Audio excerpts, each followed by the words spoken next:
تایبەت با پرسیک شارەوە هێزەکانی ئەمریکا لە عێراق میوانداری بەڕێز ئیحسان قەیسون شارەزای سەربازیمان کردو. بەڕێز ئیحسان سوپاس بە ئامادەبوونی بەڕێستان. ئەگەر ئەمریکا لە عێراق بکشێتەوە ڕێکەوتنامەی استراتیژی نێوان واشنگتن و بەغداد چی لێ دێ؟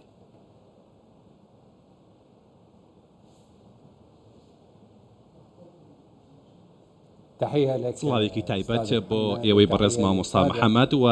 سپاس بۆ برادرانی پشت کامیرە ببوورە من کەمێک درەنگ وەڵامە دەدەمەوە بەڵام چاوەڕێی وەرگێڕانەکە دەکەم. من نزیکەی 10 ساڵە لە کوردستانم بەڵام هێشتا بە باشی فێری کوردی نەبوو. ئەمەش عیبێکی گەورەیە. ئەبیشەڵڵا ئەگەر بەردەوام بی لێرە خۆت فێری زمان بکەیت. ئینشاءڵڵا بە زووی هەوڵدەم فێری زمانی کوردی ببم. ئەمریکا بە هیچ جۆرێک لە ژێرفشاردا لە عێراق ناکشێتەوە.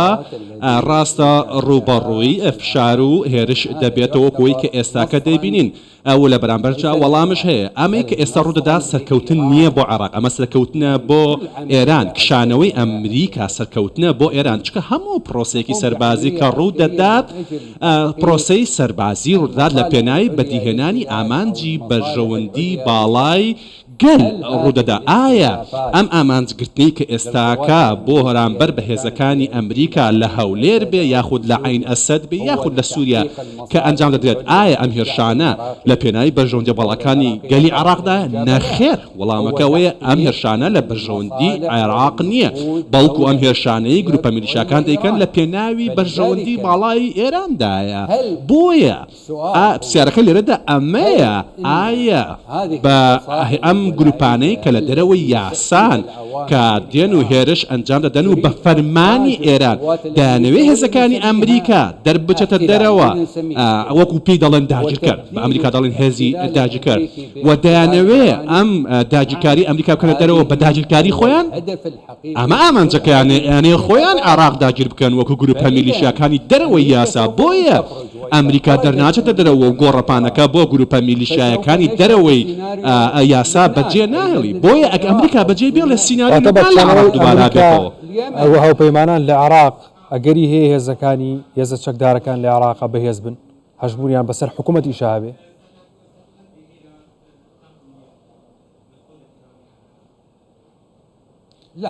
من ئەمەیە بڵێم عێراق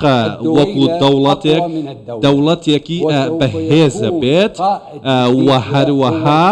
ئەوەی کە ئێستاکە هەیە ئەگەر بێت و ئەمریکا بەجێ بێڵێت گروپە میلیشیاکان دەبنە خاوەن بڕیار، دەبنە خاوەنی هێز و نفوزی ئابووری و سیاسی و سەربازی لە عێراق، نەک حکوومەتی عێراق. واتە بڕیاری ئاشتی و جەنگ بەدەستی گروپە میلیشیاکان دەبێت، نەک بەدەستی عێراق، کەواتە بەدەستی ئێران دەبێت. ئەمە ئەو شتەیە، ئەمە ئەو ئامانجەیە کە هێزەکانی ئەمریکا، هێزەکانی دەرەوەی یاسا و ئێران دەیانەوێت بەدی بێنن کاتێک ئەیانەوێتەوە ئەمریکا بچێتە دەرەوە بۆی جارێکیکە داعش ڕووداتەوە، وەکو چۆن کاتی خۆی کە داعش هاتوو لەسەر داواکاری ئەم عێراق هێزەکانی ئەمریکا هاتنێرە. و ئێستا ڕێکەوتنیەکی سەربازی و ئەمنی هەیە لە نێوان عێراق و ئەمریکا. ئەمریکیەکان لەسەر خواستی عێراق لە عێراقدا بوونیان هەیە. مامۆستای بەڕێز، من ئەمێ بڵێم ئەمریکا هێزێکە دەبێت ڕوون بێتەوە. ئەمریکا چی دەوێت لە عێراق؟ ئێمە وەکو گەل، من وەکو شەڕەفەکارێکی سەربازی نازانم حکوومەتی عێراقی چی دەوێت. ئایا حکوومەتی عێراقی دەیەوێتی ناتۆ دەربچێتە دەرەوە وەکو هاوپەیمانی ناتۆ؟ چونکە بۆ ئەمریکا لە ناو هاوپەیمانی ناتۆدایە و هێزی یەکەمیشە و کۆمەڵێک هێزی دیکەی هاوپەیمانی نێودەوڵەتی هێزی داعش.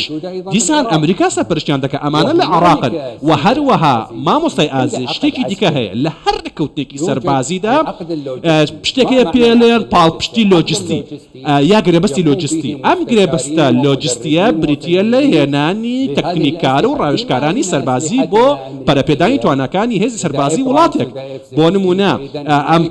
فڕۆکەکانی F-16 و کۆمەڵێک شتێک دیکە هەن کە ڕاهێنەر پێویستە کە ڕاهێنان بە سوپای عێراق و هێزەکانی عێراق کات بۆ ئەوی بتوانن ئەمانە بەکاربێنن. ئەمانە کێ دەپارێزرێن؟ ئەمانە کۆمەڵە هێزێکن لە عێراق هەن وەکو ڕاهێنەر کار دەکەن لە چوارچەوەی ئەو گرێبەستەی عێراق و ئەمریکا هەیەە. ئەم هێزانە لەوێن بۆ ڕاهێنانکردن بە هێزی عێراقەکان بە سوپای عێراق. بۆیە حکوومەتی عێراقی ئەگەر داوای دەرکردنی هەر هێزێ بکە، ئایا داوای دەکردنی چێ دەکات جارێ؟ ناتۆ داوای دەکردنی هێزەکانی هاوپەیمانان دەکات داوای دەکردنی ئەو ڕاهێنارە سەربازیان دەکات کە لە عێراقن دەرچوونی هەر یەکێک لەمانە لە عێراق واکات کەوا بۆ نمونە فڕۆکەی ئەبرامس یاخود لێخوڕین و بەکارهێنانی فڕۆکەی F-16 چه دەیکات ئەمە هەمووی شکست دێنێت چونکە هەموو ئەمانە کە ئێستاکە دەکرێت لەسەر دەستی ڕاهێنەرە سەربازیەکانی ئەمریکا دەکرێت ئەمانە کوتلەیەکی سەربازی یەکجار گەورە وەکو ڕاهێنەر ڕاوێژکار لێرە بوونیان هەیە بۆیە کێ ئەم ئەنجام دەدات دەوڵەتی عێراق وە گەلی عێراق زیانمەند دەبن لە دەرچوونی هێزەکانی ئەمریکا کێ دەیباتەوە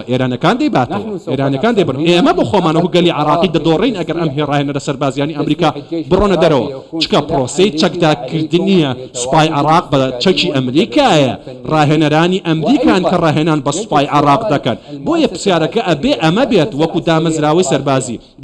دامەزراوەی سەربازی عراقی پێویستی بە هەواڵگری سەربازی هەیە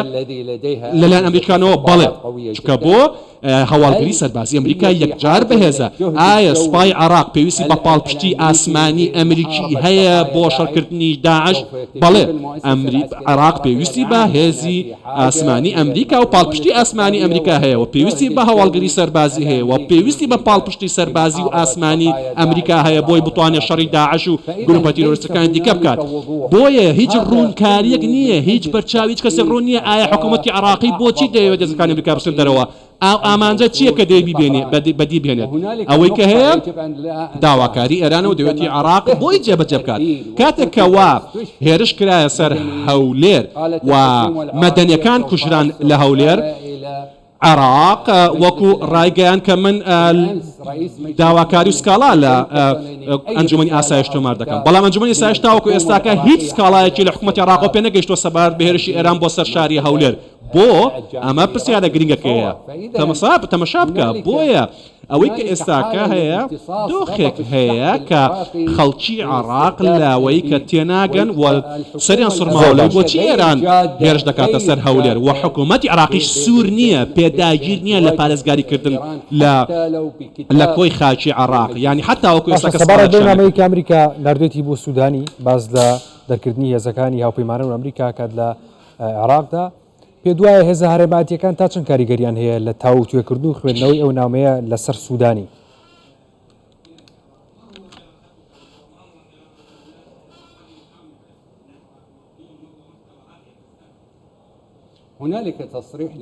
ڕاگەندراوێک هەبوو لەلایەن بەرپرسێکی ئەمریکیەوە من ناوەکەم لە یاد نییە بەڵام لە پنتاگۆنەوە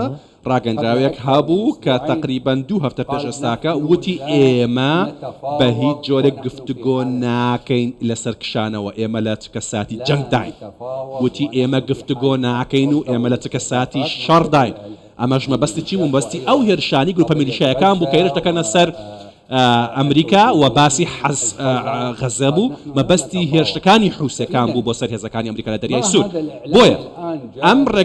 ڕاگەندراوەی کەوا هەیە ئێستاکە لەلایەن ئەمریکانەوە دەڵێن ئێمە گفتوگۆ دەکەین سەبارەت بەبوونی هێزەکانی ئەمریکا لەسەر خاکی عێراق ئەمە شتێکی قابلی تێنەگەیشتن نیە یعنی گفتوگۆ لەسەر چی دەکرێت گفتوگۆ لەسەر دەکردنە دەرەوەی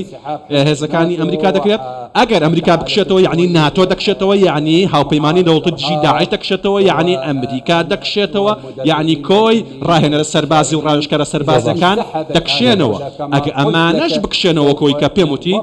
عێراق زیانێکی گەورە دەکات بە کورتی وەڵام بیتەوە سوپاس دەکەم پێت وایە هەمان سیناریۆی ئەفغانستان لە عێراق دووبارە ببێتەوە هێزێکی تر لە دەرەوەی هێزەی عێراقیەکان نامۆ بێت بە زمان و بە کلتور و بە هەموو شتێکی عێراق لە پشتەوە عێراق بڕێوە ببات بەکشانەوەی هێزەکانی ئەمریکا لە عێراق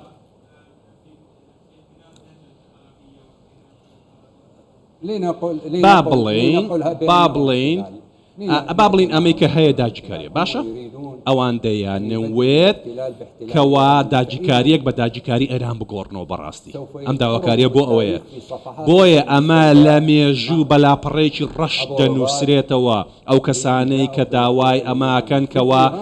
داگیرکاری ئەمریکا بڕات و داگیرکاری ئێران بێ بۆ عێراق ئێستاکە ئێران چۆتە ناو ململانەیەکی عەرەبی گەورەیەوە لە پێناوی ئەوەی کە نفوسی خۆی بەرفراوان بکات و بۆ ئەوەی کە با بڵێن هێزی فشاری لە بەردەسا بێت تاوەکو بتوانێت لە پەرناوی بەرژەوەندەکانی خۆی لە بەرامبەر ئەمریکا و لە ململەکانی لەگەڵ ئەمریکا بەدی بێنێت بابەتەکەن لە پێناوی چارەسەرکردنی فەڵەستین و هیچ شتێکی دیکەیە